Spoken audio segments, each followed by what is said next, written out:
टैगोर। आज गणेश जी के दिन ये छपा है, मैंने भी ये देखा। वही तो मैं कह रही हूँ, देखो आज गणेश जी खुद ही चल के आगे कि तुम नालायक लोग मुझे याद तो कर देती हो, मैं याद मैं चलता हूँ। चलो लिसन, टैगोर में सारा का सारा देखने की जरूरत नहीं है। अगर प्रिंट निकाला है तो अंडरलाइन कोई कर लो तुम लोग, बाकी लोग फिर जब उतारोगे या जो भी है इसी में से ले लेना। देखो known mostly for his poetry, Tagore mainly poetry के लिए जाने जाते हैं, पर साथ ही में उन्होंने Tagore wrote novels, essays, short stories, यात्रा संस्मरण, travelogues, dramas and thousands of songs. Rabindra Sangeet उनकी देन है, 2,500 से ज्यादा गीत हैं। ऑफ टैगोर्स प्रोज क्वेश्चन बन सकता है, टैगोर के प्रोज में से ये शॉर्ट स्टोरीज, उनकी छोटी कहानियां are perhaps most highly regarded. उनके गद्य में से उनकी छोटी कहानियों को बहुत महत्व मिला है। He is indeed credited with originating, देखो सबसे पहले शुरुआती बंगाली शॉर्ट स्टोरीज किसने लिखी? रविंद्रनाथ टैगोर ने लिखी। with originating, शुरुआत करना, the Bengali language version of the genre.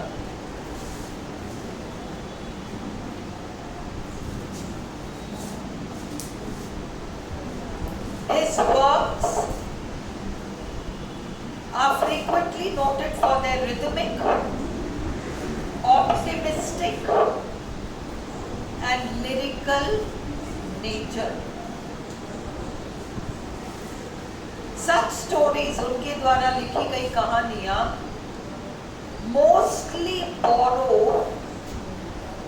Mostly उनके थीम्स वगैरह लिए गए हैं from the lives of common people, साधारण लोगों के जीवन से।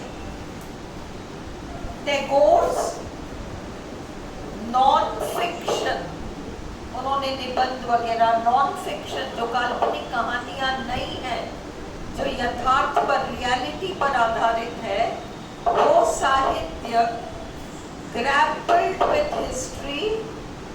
ग्रैपल मतलब उसमें जो थीम्स यूज होते थे, ग्रैपल का एक्चुअल मतलब होता है जूझना, पर यहाँ पर यूज करना हिस्ट्री, भाषा, लिंग्विस्टिक्स और आध्यात्मिकता एंड स्पिरिचुअलिटी।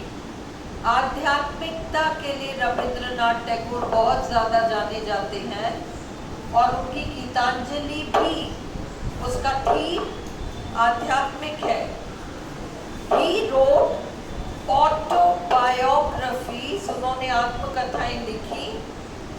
His travelogues, उनके यात्रा संस्मरण, निबंध और lectures, essays and lectures were compiled into several volumes. उनको कई अलग अलग संकलनों में बांधा गया और नाम वाम आपको जानने की जरूरत नहीं है,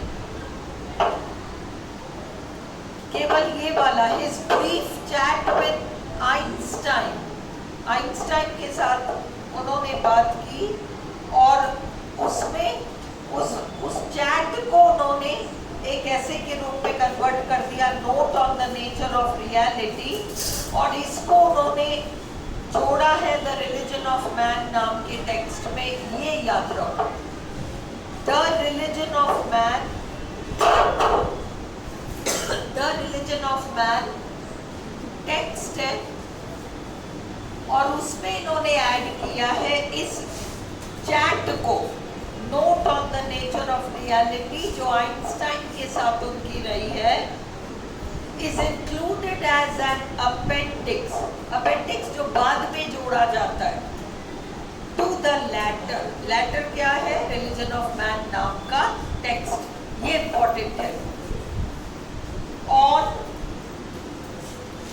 the occasion of Tagore's 150th birthday, 100 साल नहीं, ऑप्शन में 50 साल, 100 साल, 150 साल, 200 साल, 150 साल उनके बर्थडे का जो 150th एनिवर्सरी था, उस पर एक संकलन छपा, एन एंथोलॉजी ऑफ द, नाम वाम नहीं याद भी रखो तो चलेगा, of the total body of his works is being published in Bengali in chronological order. In 2011, 2011 में हार्वर्ड यूनिवर्सिटी ने विश्व भारती यूनिवर्सिटी के साथ मिलकर तैयार किया The Essential Tagore, जो बहुत बड़ा संकलन है रविंद्रनाथ टैगोर के साहित्य का। It marks the 150th anniversary of Tagore's birth. उसको एडिट किया है फखरुल आलम और राधा चक्रवर्ती ने, क्योंकि टैगोर हमारे स्कूल लेवल पे भी चलते हैं, इसलिए हमको इनके बारे में थोड़ा ज़्यादा जानकारी हो तो अच्छा ही है। Tagore's experiences with drama began when he was 16, 16 साल की उम्र में, with his brother ज्योतिरिंद्रनाथ, इनके साथ मिलकर ड्रामा में इंटरेस्ट लिया। He wrote his first original dramatic piece when he was 20, Valmiki प्रतिभा। फिर 1890 में ही रोट विसर्जन, जो कि अडेप्टेशन था उनके नॉवेला राजर्षि का। विसर्जन, विसर्जन राजर्षि का अडेप्टेशन है, ये याद रखो। द प्ले डाकघर, ये याद रखो। द प्ले डाकघर, ये चलता है स्कूल में, ये जो है ना प्ले डाकघर, ये स्कूल के सिलेबस में है। The play, if I am not mistaken, या तो पहले था या अभी इन दिनों है समथिंग। द प्ले डाकघर, the post office, describes the child Amal, define his stuffy and puerile confines by ultimately falling asleep, hinting his physical death. केवल इतना सा याद रखो कि उसका मेन कैरेक्टर अमल है। अभी तक हमको ये चाहिए, डाकघर, पोस्ट ऑफिस उसका इंग्लिश ट्रांसलेशन है, 1912 की रचना है। अमल नाम के कैरेक्टर के बारे में है। A story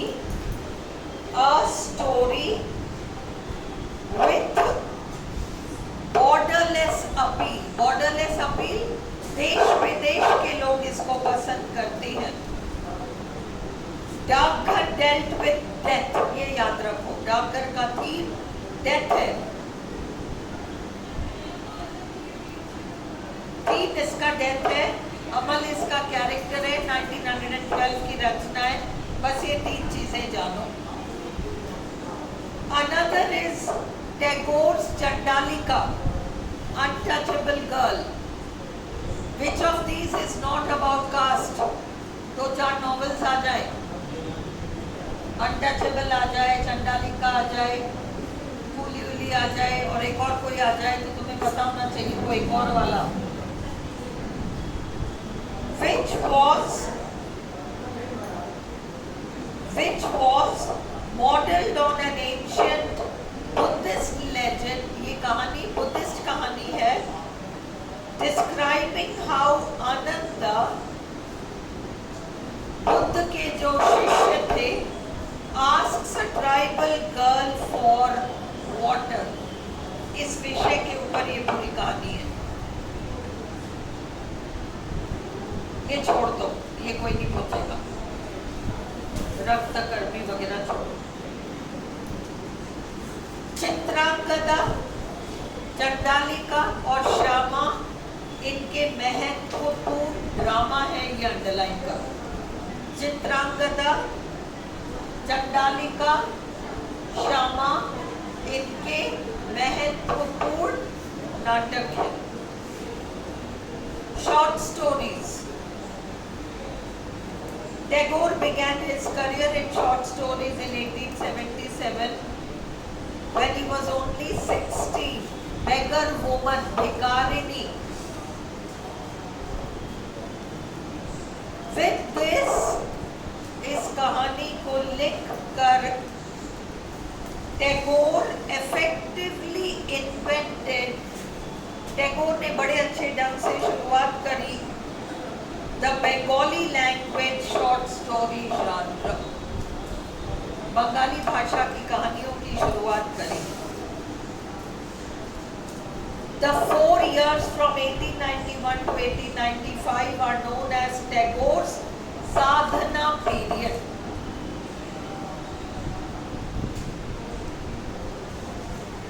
साधना टैगोर का एक मैगजीन का नाम भी है। This period was among Tagore's most fecund, मतलब सबसे ज्यादा उन्होंने अधिक काम किया, yielding more than half the stories contained in the 3-volume Galpagucha. Galpagucha collection of 84 short stories है, ये याद रखो। बंगाली में गल्प मीन्स बातें, गल्प मीन्स बातें एंड कहानियां, Galpaguchha collection of stories. Such stories usually showcase Tagore's reflections upon his surroundings, on modern and fashionable ideas, and on interesting mind puzzles। तरह तरह के विषयों के ऊपर उन्होंने लिखा है। ये सब छोड़ दो। कॉमन विलेजेस, पाटीसार, शाहजहांपुर, शियालदा, शियालदा होना चाहिए। फिर ये इस पर आओ। In particular such stories as Kabuliwala 1892, काबुली वाला 1892, हंगरी स्टोन्स 1895, बहुत फेमस स्टोरी है। अतिथि 1895, इन 4 का तुम क्रोनोलॉजी देख लो, 4 स्टोरीज का क्रोनोलॉजी, फर्स्ट स्टोरी और बाकी ये 3।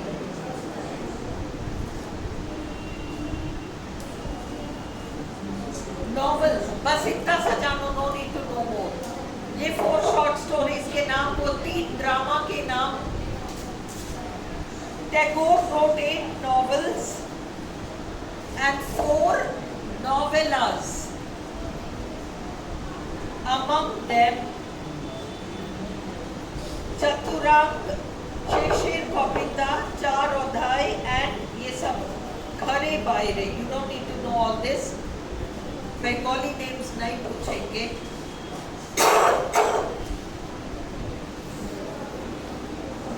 ये देखो, ये तुम्हें जानना होगा। स्वदेशी मूवमेंट में उन्होंने पार्ट लिया। स्वदेशी मूवमेंट में इन्होंने पार्ट लिया।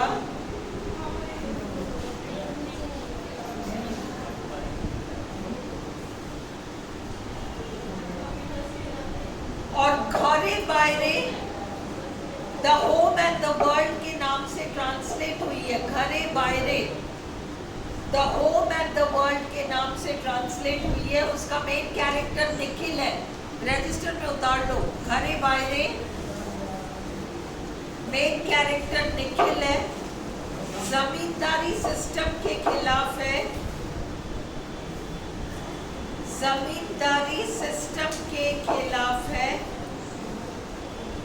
स्वदेशी मूवमेंट का पक्ष लिया गया है।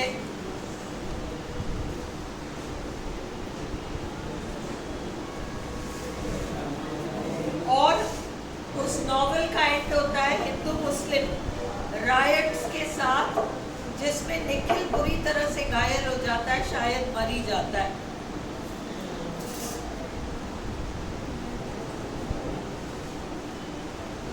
गोरा, fair colour, raises controversial questions regarding the Indian identity। जो नॉवेल इंडियन आइडेंटिटी के बारे में चर्चा करती है वो है गोरा।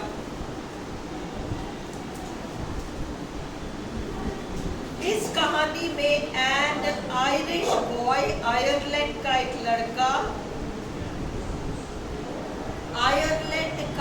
लड़का जो अनाथ हो जाता है 1857 की क्रांति में, इन द सिपाही म्यूटिनी।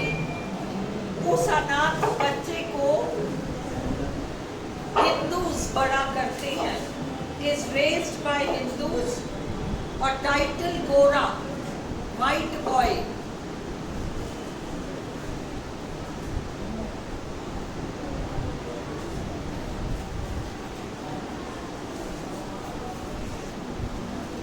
बस इतना सा जानो, nobody will ask you all these stories.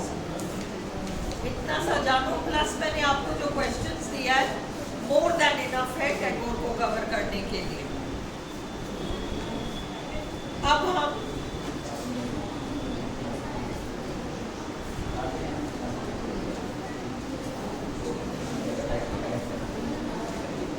Shashi Deshpande, इनके ये फर्स्ट 2 इंट्रोडक्टरी वो आज देख लो, एंड नॉवेल्स की स्टोरीज हम कल देख सकते हैं। पहले इनका इंट्रोडक्शन आज देख लो। शशि देशपांडे 1938 का जन्म है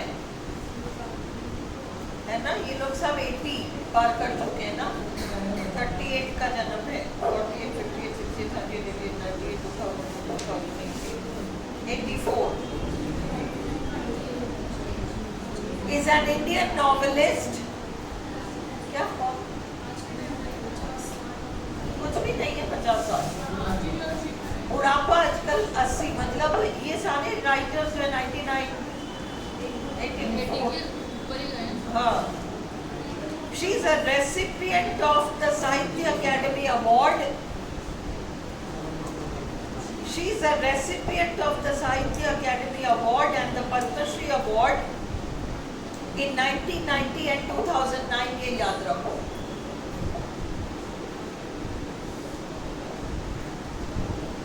Biography: She was born in Dharwad, Karnataka। उनके पिताजी कन्नड़ नाटककार थे। She was educated in Mumbai and Bangalore।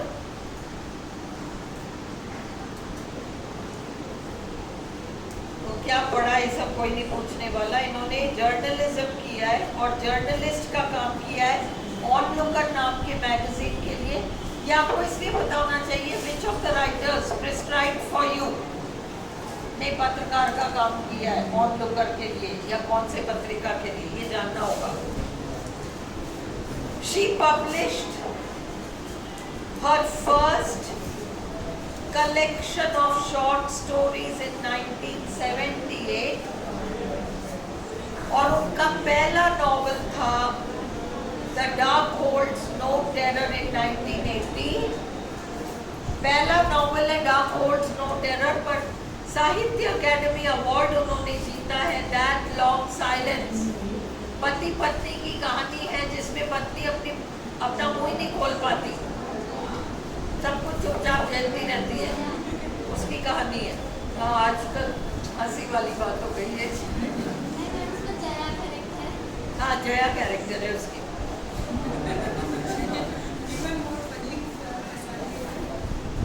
She won the Sahitya Academy Award for the novel That Long Silence in 1990 and the Padma Shri Award in 2009. Her novel Shadow Play was shortlisted for the Hindu Literary Prize in 2014. The Hindu अखबार है, ये याद रखना है। शशि देशपांडे ने children's literature लिखा है। Deshpande has written 4 children's books.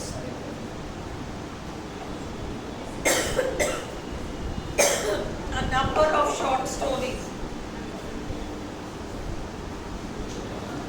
13 novels लिखी है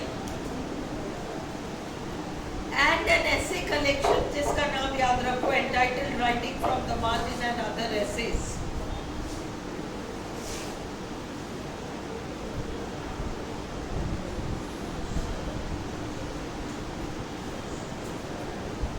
एक चीज सिर्फ याद रखो, साहित्य अकेडमी के बोर्ड ऑफ मेंबर्स पर भी इन्होंने त्याग पत्र दिया और अपना अवार्ड लौटा दिया। कौन सी राइटर है जिसने अवार्ड लौटाया? ये शशि देशपांडे। ये मर्डर ऑफ MM कालपुरी ये सब जानने की जरूरत नहीं, पर इन्होंने अपना अवार्ड लौटाया।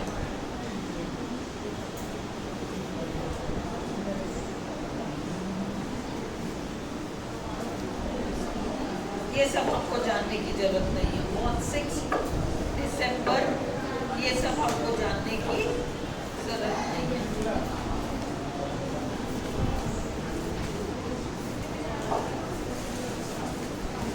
अब आपके पास स्टोरी है इन दोनों के। The dark